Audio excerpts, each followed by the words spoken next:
दोस्तों एक बात आपको बताऊं, जो भी हम इन्वेस्टमेंट करते हैं ना, वो कहाँ पे करते हैं? मार्केट में करते हैं। और मार्केट की रेगुलेटर कौन है? वो सेबी है, जो कि security exchange board of India होती है। और उसकी जो आज के टाइम पर सबसे बड़ी अधिकारी मान लो, सबसे बड़ी उसका ओहदेदार मान लो, वो कौन है आपका? वो है माधुरी पुरी बुच मैम। और माधुरी पुरी बुच मैम अपने बेबाक फैसलों के लिए, जनहित के फैसलों के लिए, आम लोगों के फैसलों के लिए जानी जाती हैं। ये उनके बारे में जहां तक मैंने स्टडी किया है और मैं जानता हूं। अभी उन्होंने रिसेंटली एक एग्जाम्पल दिया है जो कि मैं आपको बताना चाहूंगा। सबसे पहला उन्होंने एग्जाम्पल दिया है, जो वो लाइमलाइट में आई हैं। उन्होंने आम इन्वेस्टर्स के लिए, सभी एमसीज के लिए बोला कि मुझे मिनिमम से मिनिमम इन्वेस्टमेंट 250 रुपया चाहिए, जिससे कि आम जन भी इसमें भागीदारी कर सके। ठीक है ना? और मैक्सिमम की तो कोई लिमिट नहीं है, आप भी जानते हो। ये देश के ग्रोथ में अगर हम एफआईआईएच को आमंत्रित करते हैं, हमारी गवर्नमेंट आमंत्रित करती है, आप आइए, हमारे यहाँ पर इन्वेस्टमेंट का सुनहरा मौका है, ग्रोथ का सुनहरा मौका है, तो जाहिर सी बात है वो रिटेलर्स को, रिटेल इन्वेस्टर्स को या डोमेस्टिक इंस्टीट्यूशनल इन्वेस्टर्स को कभी भी वो स्वागत ही करेंगे। ठीक है ना? नंबर 1। दूसरा, बिल्कुल आपको जो है सारांश में दे रहा हूं। दूसरा, उन्होंने आम जन के हित में जो ये फैसला लिया है कि भाई अगर आप भर भर के पैसा ले रहे हो, वो आप कहां पे लगा रहे हो, एक तो आप उसका हमें क्या करो, पूरा व्याख्यान दो। और आपने अगर इनकेस कोई ऐसी सिचुएशन आती है तो उस समय आप क्या करेंगे? ठीक है ना? वो उन्होंने 15 मार्च की डेडलाइन दिया है, जिसकी वजह से क्या हुआ है कि सारे फंड मैनेजरों में जो नियम को नहीं फॉलो कर रहे थे, वो क्या कर, जो नियम को नहीं फॉलो कर रहे थे, मैं एक वर्ड लिख रहा हूं, नियम। ठीक है ना? नियम, इस पर मैं आऊंगा, लेटर आऊंगा जब मैं यहां पे बात करूंगा। वो उस समय क्या किए, उन्होंने नियम पे लाना शुरू कर दिए, इधर उधर की सेलिंग करना शुरू कर दिए और सही तरीके से अपने आप को तैयार करना शुरू कर दिए ताकि वो जवाब दे सकें। तीसरा जो स्टेप उन्होंने लिया है, वो तीसरा स्टेप ये लिया है T+0 की डेट में आपका सौदा पटने का। आप जानते हो कि मार्केट में कहीं पर भी पैसा नहीं लगा होता है, वो खाली सौदे का एक वायदा कारोबारी है। आप कहीं पर भी देखिएगा, जब आप स्टेटमेंट वगैरह सुनिएगा, वायदा कारोबार में ये हुआ है। तो वहां पर एक क्या चलती है, वायदा चलती है, जिसमें कि आपका लेन और देन होता है। ठीक है ना? जिसमें कि आपकी डिमांड और सप्लाई होती है। तो जिस प्रकार से जिस चीज की मांग ज्यादा बढ़ जाती है, उसका रेट हायर हो जाता है। तो ये आपको मैंने मोटा मोटी समझा दिया। उन्होंने बोला T+0 पर क्यों नहीं ये सौदा होगा। साथ ही उन्होंने एक स्टेटमेंट और दिया है, जिस पर कि इंडिया ने भारी भरकम टैक्स लगाया हुआ है, वो है क्रिप्टो इन्वेस्टर्स के ऊपर। उन्होंने, उतनी बड़ी अधिकारी ने उस चीज को सोचा है कि हमारी ये सबसे बड़ी एक रेगुलेटेड मार्केट है। क्रिप्टो क्या है? नॉन रेगुलेटेड मार्केट है। तो वहां से हम क्या है, भिन्न है। यहां पे हर जगह पर सेबी का क्या चलता है, चाबुक चलता है। ठीक है ना?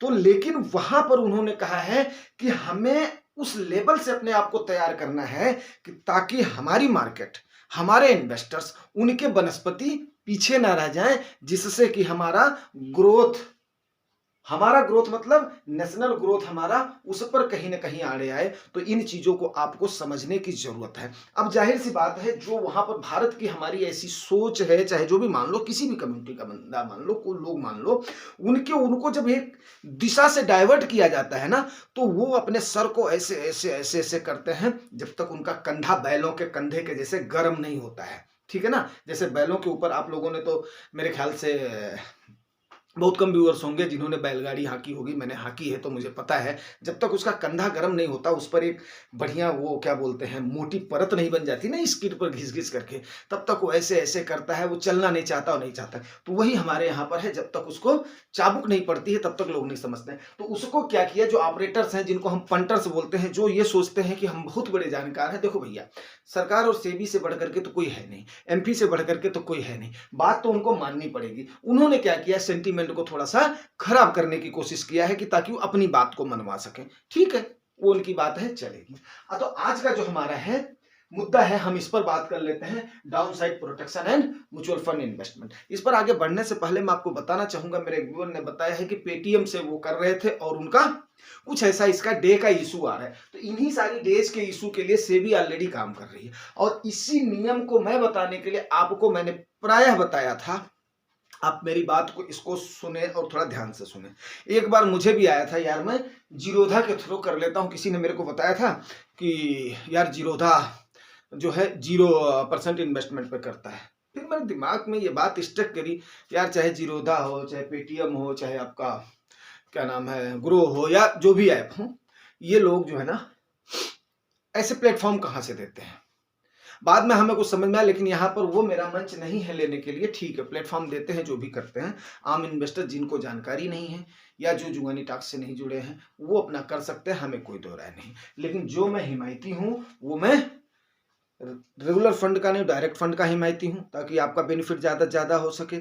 किसी भी बैंक के थ्रू आप ना लें। आज के टाइम पर हर चीज़, अगर आप मेरे वीडियोज़ को देख रहे हैं तो आपको पता है, आप मोबाइल को ऑपरेट कर रहे हैं, आपके मोबाइल से ही हर चीज़ संभव है आज के समय में। आप डायरेक्ट एमसी में इन्वॉल्व होइए, अपने बैंक को मैंडेट दीजिए, आपका बैंक क्या करेगा, कट करके चला जाएगा। और इस प्रकार से अगर T0 में सौदा पटने लगा तो जाहिर सी बात है कि आज के टाइम पर आप भी अगर 3 बजे से पहले आप अगर आज के टाइम पर भी छोटा मोटा भी लमसम कर रहे हो, दूसरे दिन आपको एनए भी मिल जाती है। सबसे बड़ा बेनिफिट तो ये होता है। एसआईपी का थोड़ा सा झोल है, इस पर भी सेबी की निगाह जरूर जाएगी, ये बात मेरी मान करके चलिए।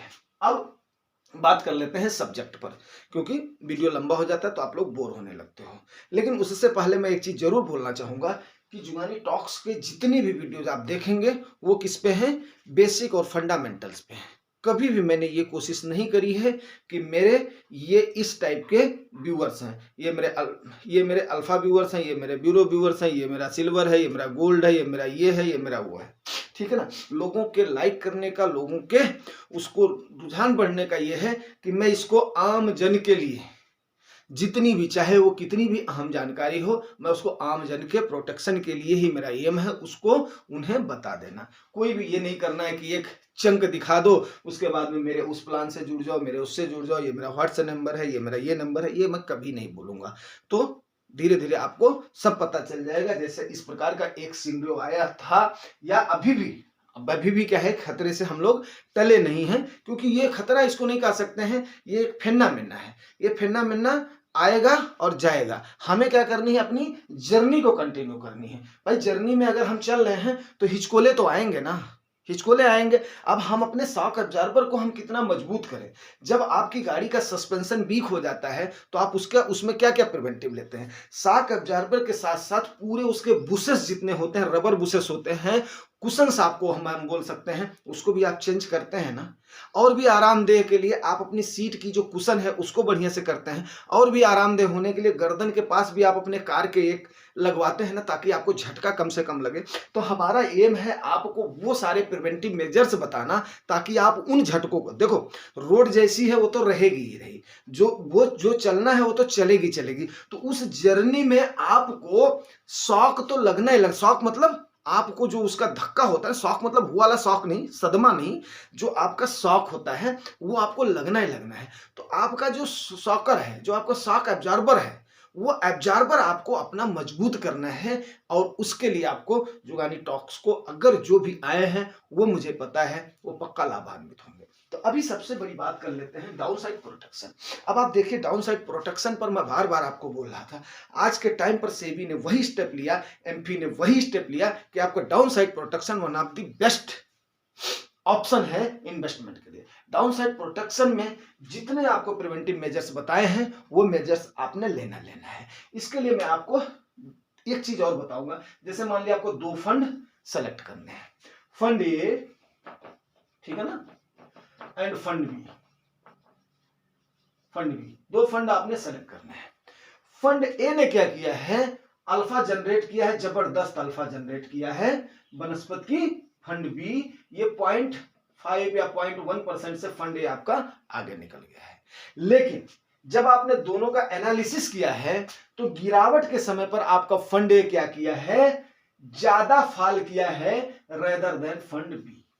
मतलब अल्फा दोनों का सेम है, ठीक है ना, मामूली पॉइंट्स का ही फर्क है, लेकिन गिरावट में आपका फंड ये धड़ाम हो रहा है। तो आपको झटका कौन ज्यादा देगा, फंड ये देगा या फंड बी देगा? आप किसको चूज करेंगे वो आप बताइएगा, आप किसको चूज करेंगे। लेकिन मैं अपनी बात बताता हूं, मुझे अगर चूज करना हो मैं फंड ए के साथ कभी नहीं जाऊंगा, मैं फंड बी के साथ जाऊंगा। फंड बी के साथ इसलिए जाऊंगा क्योंकि ये मुझे सुकून देगा। इन्वेस्टमेंट के लिए मैं क्यों आया हूं? क्योंकि मुझे सुकून भी चाहिए, सुकून के साथ साथ मुझे प्रॉफिट भी चाहिए। अगर ये डाउन साइड प्रोटेक्शन देने के बाद में मुझे रिटर्न उसके आसपास दे रहा है, तो फिर मैं उस ऑड सिचुएशन का क्यों वो करूं, मैं इसी फंड का भरोसा क्यों ना करूं, आप बताइए।